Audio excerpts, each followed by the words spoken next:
Seenaa lola shumburaa qoree.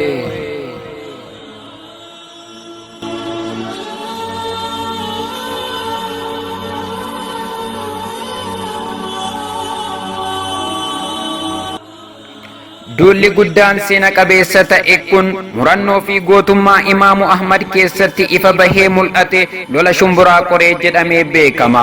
Imaamichi achiin durattis dirree lolaa hunda keessatti injifannoo gurguddaa gagalmeessisaa ture. Haa ta'u malee lolli shumburaa qoree kophaa isaatti lola murteessaa waan ta'eef seena qabeessa ture.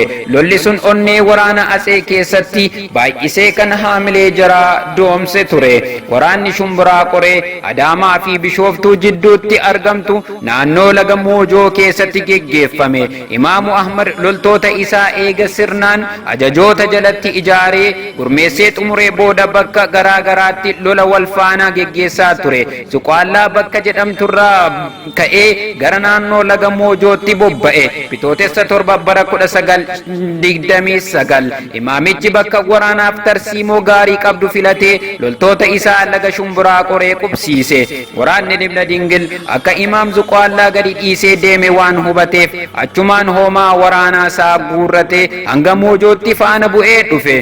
Lolli shumburaa qoree yeroon eegalamu dhihaate.